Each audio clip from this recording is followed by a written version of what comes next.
Good morning, students. Today we will have our second lecture on historiography. Okay. So that day, as we had done till all the notable scholars who have done work in historiography. Today we will see further which else scholars have done what all work in history. Okay. So here I'll share the screen now with you. Okay.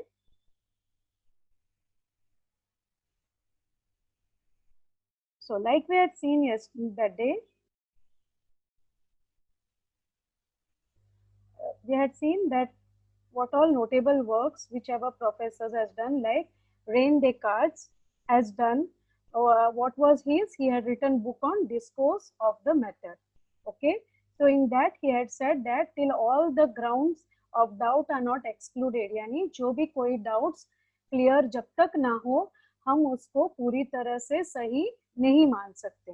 Then Voltaire जो है, जो 1694 से लेके 1778 तक उसने, ये जो एक फ्रेंच स्कॉलर थे, उन्होंने नोटेबल काम किया था और उनको कहा गया था, हमने देखा था लास्ट टाइम, कि फाउंडर ऑफ मॉडर्न हिस्टोरियोग्राफी. क्योंकि उनकी क्या सोच थी? उनकी ये सोच थी कि whenever we are doing the study of historiography, we have to take the chronology of all historical events, considering social traditions, trade, economy, agriculture, etc. equally. We have to consider it. यानी इन सब चीजों को equally हमें जोर देना चाहिए जब हम हिस्टोग्राफी की स्टडी कर रहे हैं. ओके. देन नेक्स्ट है जॉर्ज विलिंगडन फेडरिक, जो हमने किया. इनकी क्या थी? इनकी थ्योरी थी कि उन्होंने कहा था कि any event that we are learning about in historiography, तो we have to see both sides. That is हमने दोनों ही पहलू देखना है. कौन से पहलू देखना है? यानी जब हमने ट्रू भी देखना है, फॉल्स भी देखना है, गुड भी देखना है, बैड भी देखना है. यानी हम ऑपोजिट्स को कंपेयर करेंगे. हम किसी एक चीज के तरफ ध्यान नहीं देंगे, हमें सारे पहलुओं को देखना है. और जब हम ये ऑपोजिट्स को कंपेयर करेंगे, वो क्या बनता था? इस स्टडी, इस एनालिसिस के तकनीक को क्या कहा जाता था? डायलेटिक्स.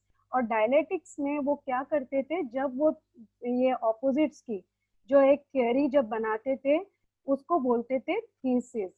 थीसिस का मतलब है किसी चीज के ऊपर डिटेल स्टडी करना, और फिर उसके बाद उसके ही ऑपोजिट, इस थीसिस के ही ऑपोजिट एक एंटीथीसिस, यानी एक ऑपोजिट स्टडी करना, उसको बोलते थे एंटीथीसिस. और फिर इन दोनों का मिश्रण, थीसिस और एंटीथीसिस का जो एक समावेश, जो एक मिश्रण, जो एक कंक्लूजन, जो एक समरी बनती थी, उसको होता था, उसको क्या कहा जाता था? Synthesis. Okay. Then next notable scholar was Leopold von Ranke, 1795 to 1886. Now ये जो बर्लिन यूनिवर्सिटी के थे, इन्होंने क्या किया था? इनकी सोच थी कि critical method of historical research को हमें ध्यान में देना चाहिए. एम्फेसिस का मतलब है जोर देना, ध्यान देना. ठीक है. So he put emphasis on the utmost importance of information gathered through original documents. यानी वो कहते हैं कि हमें जोर किस पे देना चाहिए? ओरिजिनल डॉक्यूमेंट जो लिखी हैं उन पे हमें जोर देना चाहिए. एंड ही स्टेटेड कि all types of documents associated with historical events need to be examined.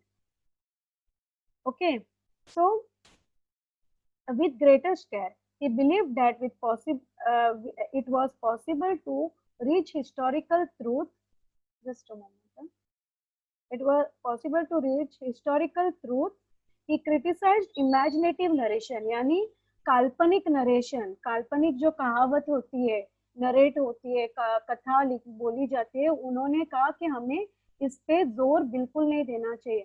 हमें काल्पनिक बातों पे, काल्पनिक कथाओं पे हमने कभी भी हमें जोर नहीं देना चाहिए, जबकि हमें किस पे जोर देना चाहिए? Original documents. ठीक है. वो केयरफुल उसकी क्रिटिकल एनालिसिस करनी है. The collection of his articles हमने लास्ट टाइम देखा था, the theory and practice of history and the secret of world history. ये उन्होंने 2 बुक्स लिखी थी.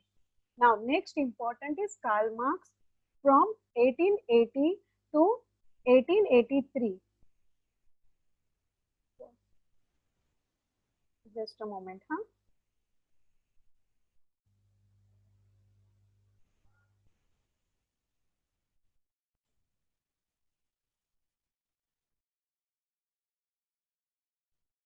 Now, coming to the Karl Marx theory, in the later half of the 19th century, a new school of thought arose, keeping in view the new thesis formulated by Karl Marx.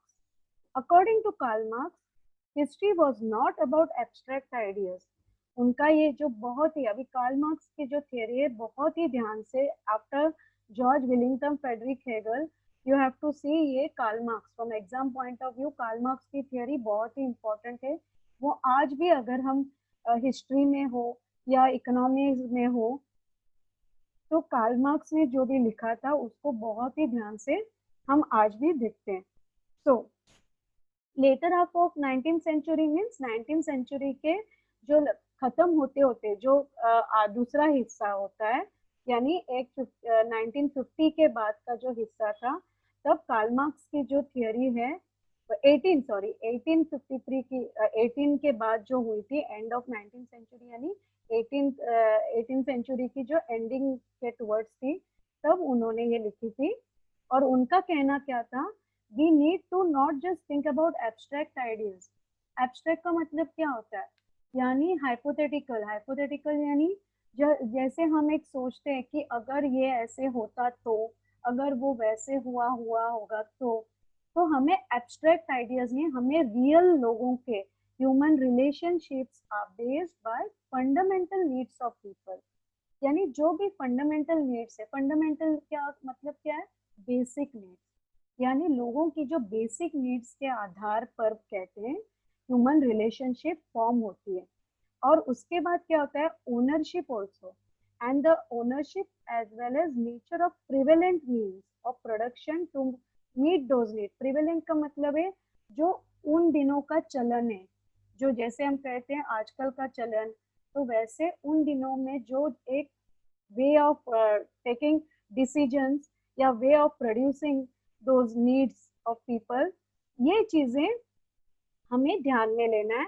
And the accessibility of this means to different strata of society may not be equal. यानी वो कहते हैं कि हर एक को एक समान चीजें नहीं मिलेंगी. तो जैसे अगर हम देखते हैं जो अमीर लोग होते हैं उनको सारी चीजें अवेलेबल, सुख सुविधा अवेलेबल होगी, जो गरीब है उनके पास सारी सुख सुविधा नहीं होंगी.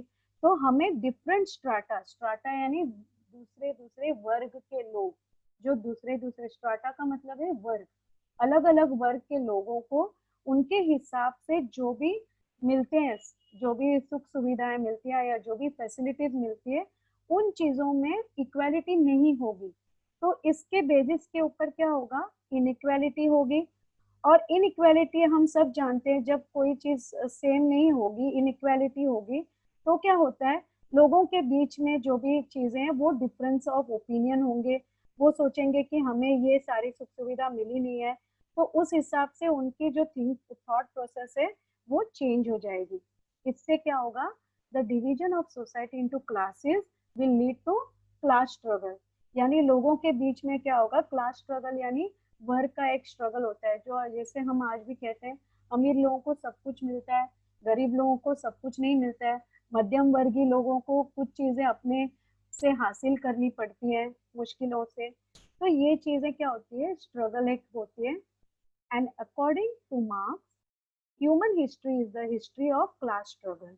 As the class owns the means of production economically, exploits the rest of the classes. वो क्या कहते हैं कि जिनके पास सब कुछ अवेलेबल है वो हमेशा ही एक्सप्लॉइट यानी शोषण करते हैं. किनका, जो जिनके पास ये सारी चीजें नहीं है. Das Kapital is a treatise written by him in the most referred book, is the most referred book all over the world. अब ये जो उन्होंने इसी के आधार पे जो उन्होंने दास कैपिटल नाम की बुक लिखी है, ट्रीटीज का मतलब होती है वो एक बुक जहाँ पे उन्होंने ये सब चीजों को डिटेल में एक्सप्लेन किया हुआ है. Now anal school. Anal school, what is anal school?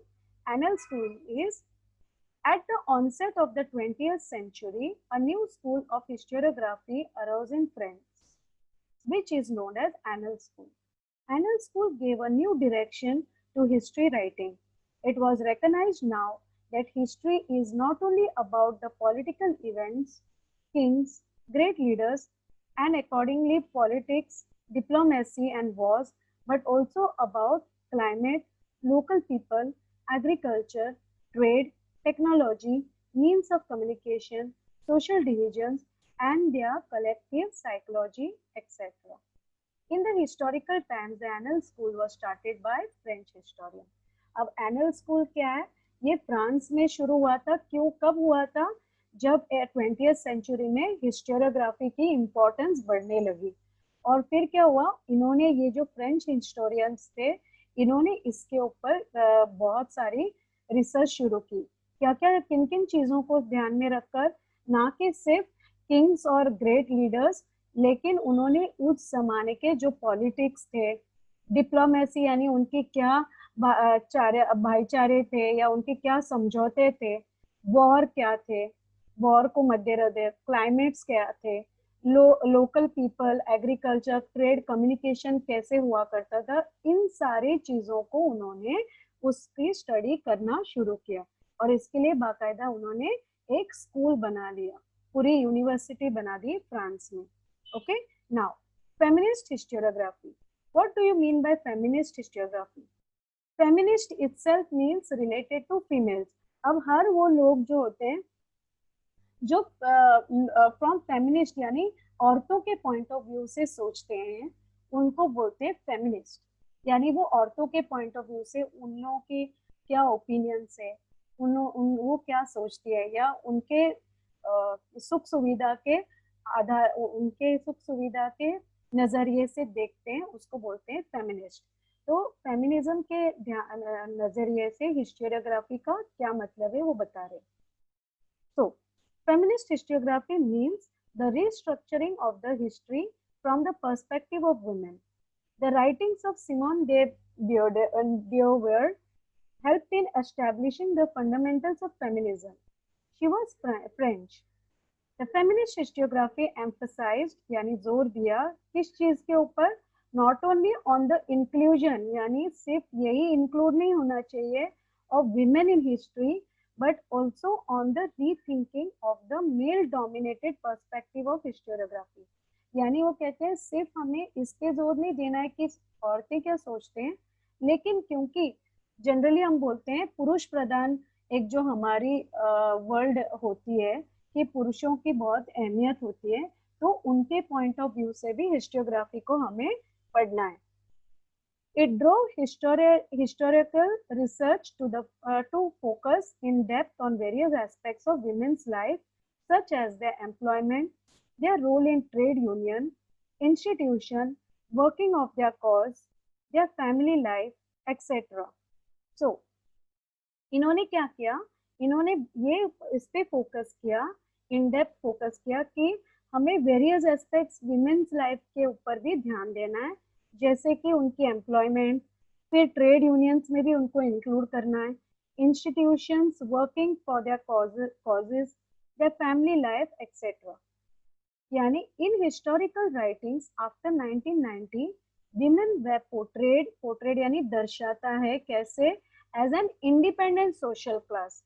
औरतों को उन्होंने किसी के ऊपर ही सिर्फ डिपेंड नहीं, लेकिन उनको एक इंडिपेंडेंट क्लास की तरह, उनको सोशल क्लास की तरह उन्होंने इसमें दर्शाया.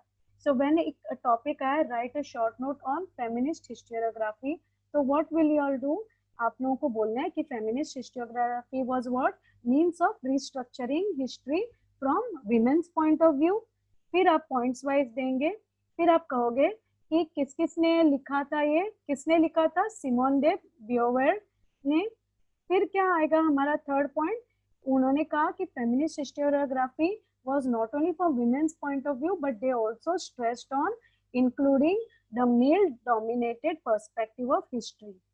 फिर उन्होंने क्या कहा, उन्होंने ये कहा कि और क्या क्या, फिफ्थ पॉइंट क्या आएगा हमारा कि women's life such as employment, उनकी क्या role in trade union, institution working for their cause and family life, इन सारी चीजों को भी उन्होंने इंक्लूड किया। एंड फिर बाद में उनको 6 पॉइंट में आपको लिखना है कि historical writings after 90 women were portrayed as what, as an independent social class। तो इस तरह हमारे 6 पॉइंट्स 5 पॉइंट्स की ये एक हमारी शॉर्ट नोट्स में आ जाएगा, कवर हो जाएगा। Then now last and not the least, Michael Foucault, he was from the year when 1926 to 1984। अगर हम देखते हैं इन्होंने year wise proper chronological order में इन्होंने सारे स्कॉलर्स की जो जो कंट्रीब्यूशन थी हिस्टोरियोग्राफी में नोट किया। Okay, so then the French historian of the 20th century, Michael Foucault, brought forth a new concept of historiography. He, in his book Archaeology of Knowledge, argued that the prevailing practice of arranging historical events in a chronological order is not right. अब इन्होंने क्या किया, इनकी जो book है archaeology of knowledge, now all of this I want you all to underline and make a note of जो भी important है, यानी हिस्टोरियोग्राफ यानी मेन हिस्ट्री यानी स्कॉलर्स, और उन्होंने कौन सी बुक लिखी है, ये आपको ऑब्जेक्टिव पॉइंट ऑफ व्यू से बहुत इंपॉर्टेंट है, क्योंकि in filling the blanks, match the pairs, write the correct pairs, या इसमें ट्रू और फॉल्स, इन सब ऑब्जेक्टिव क्वेश्चन जो भी है या वन सेंटेंस आंसर जो होते हैं, वन वर्ड आंसर, उसमें ये सारी चीजें यानी कौन से हिस्टोरियंस है और उन्होंने कौन सी बुक लिखी है स्कॉलर्स, ये उन्होंने आप लोगों को पूछना है।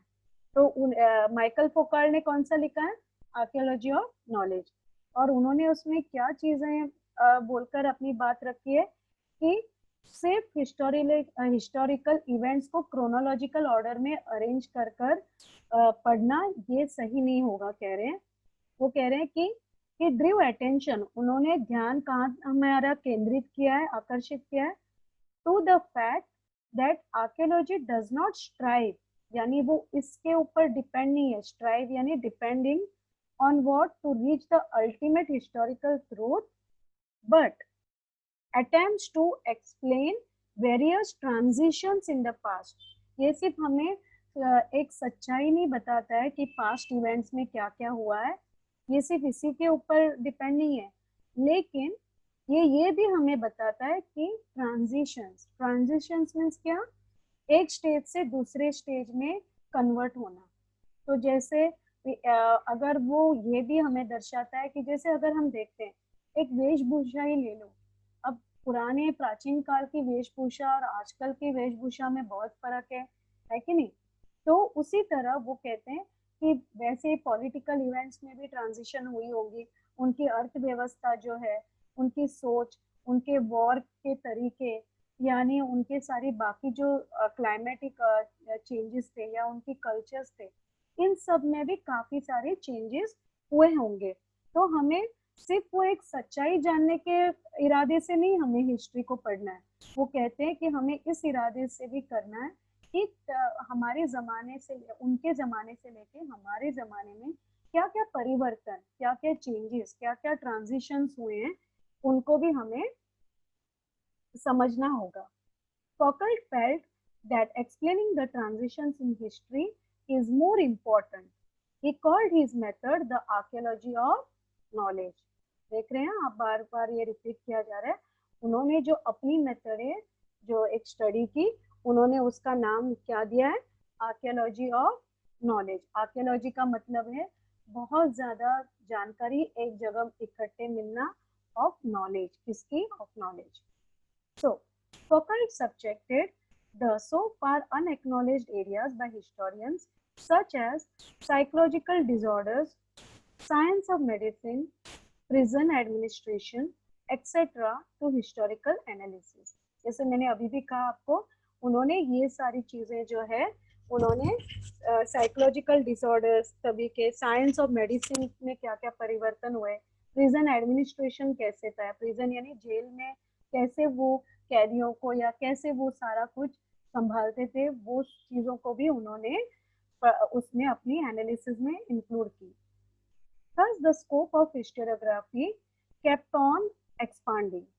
Writing of histories of various subjects like literature, architecture, sculpture, drawing and painting, music, dance, drama, films and television, etc.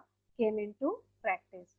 और इसके वजह से क्या हुआ, इन सब स्कॉलर्स ने जो जो लिखा है उस वजह से क्या हुआ, हिस्टोरियोग्राफी जो क्या है केप्ट ऑन इंक्रीजिंग, यानी ये बढ़ते ही गया, कंटिन्यूअसली एक्सपांड होने लगा, इसमें बहुत सारे लोगों के काम का समावेश होने लगा, बहुत सारे नजरियों का समावेश होने लगा, और इस तरह स्कोप जो है हिस्टोरियोग्राफी की बढ़ने लगी, स्कोप उनकी जो है वास्ट रेंज हो गई हिस्टोरियोग्राफी की।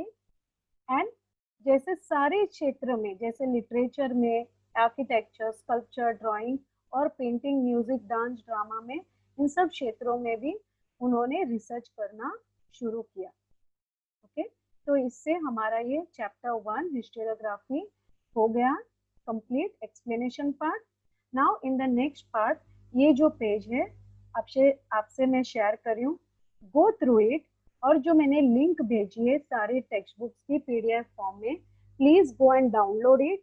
ओके, क्योंकि अभी आपके पास टेक्स्ट बुक्स नहीं है, तो अभी आप ई लर्निंग कर सकते हो। तो वो जो मैंने लिंक भेजी है उस पर गो थ्रू द लेसन, ये अपने से आप लोग सॉल्व करना शुरू कर दो। अगले जो मेरी अगली पोस्ट होगी वो मैं सारे नोट्स आपको डिक्टेट कर दूंगी, डिक्टेट यानी आपको यहाँ पे पीडीएफ फॉर्म में मैं यहाँ पोस्ट कर दूंगी। तो अपने से ये आप कोशिश करना जानने की, समझने की और आंसर्स ढूंढने की। ये सारी इजी आर्कियोलॉजी ऑफ नॉलेज किसने लिखा था, माइकल फोकाल्ट, जैसे हमने अभी अभी पढ़ा है। Then who was the founder of modern historiography, Voltaire था, हमने देखा है, आज रिकैप जब हुआ तभी आपने ऑलरेडी देखा है। Then same way you all will try to find out, identify the wrong tab in the following, correct it and rewrite। ठीक है, तो आज के लिए मैं अपना लेक्चर यहीं पे खत्म कर दूंगी। This also like now you see what is dialectics, तो फ्रेडरिक हेगल ने जो लिखा था वो हम डायलेटिक्स की पूरी, यानी पहले हमने क्या किया, थेसिस लिखा, फिर उसके बाद उसके ऑपोजिट एंटीथेसिस, और दोनों का समावेश क्या हो गया, सिंथेसिस। और डायलेटिक्स क्या होता है, knowing the both sides, opposites, that is good and bad and true and false. ठीक है, एनुअल स्कूल क्या है, जो फ्रांस में शुरू किया था बाय फ्रेंच हिस्टोरियंस, उन्होंने सारी जो तब के जमाने की, ना कि सिर्फ राजा महाराजाओं की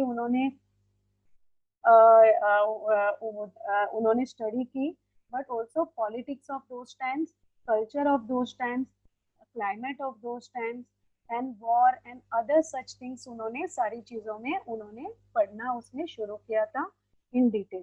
ठीक है, then that happened towards the end of 19th century also। Then what explain the following with its reasons, that is historical research was driven to focus in depth on various aspects of women's life। Why?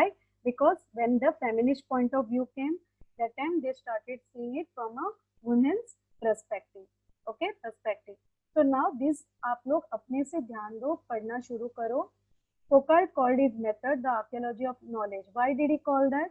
Because he believed that not only हमें chronology के हिसाब से देखना है, but हमें ये भी देखना है कि क्या क्या इवेंट्स हुए थे पास्ट में, क्या क्या दूसरे भी फैक्टर्स जो थे, सबके कल्चर जो थे, ट्रांजिशन जो हुए थे उस जमाने में, उन सारी चीज़ों को हमने इकट्ठे पढ़ना है। तो ये सारी बहुत सारी इंफॉर्मेशन को इकट्ठे करना है, इसलिए आर्कियोलॉजी ऑफ नॉलेज, बहुत सारी नॉलेज को हमने इकट्ठा करना है, इसलिए archaeology of knowledge. Okay, then answer the following in 25 to 30 words. What is historiography? तो मैंने आप लोगों को दिया था क्रिटिकल स्टडी ऑफ हिस्ट्री, जो स्टार्टिंग में मैंने आप लोगों को अंडरलाइन करने को कहा था, that is called as historiography, which I will be giving you in detail.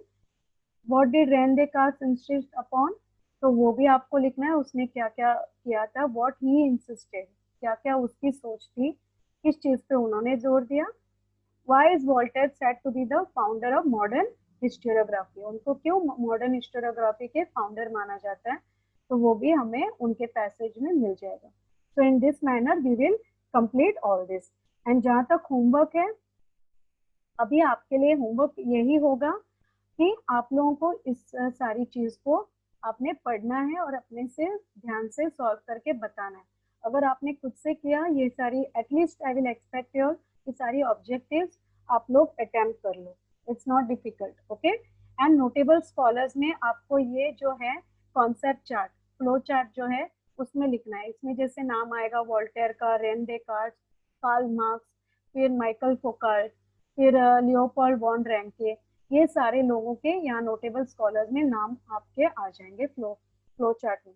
तो आज के लिए ये हमारा लेसन कंप्लीट भी हुआ है। ऑब्जेक्टिव्स और मैंने शॉर्ट नोट्स डिस्कस भी किए, कॉन्सेप्ट्स। और होमवर्क में आपको क्या करना है, आपको objectives and flow chart attempt करना है। Is that clear? And I want it properly systematically आप बुक में ये कर दो। Is that okay? So let's stop for today. Have a nice day.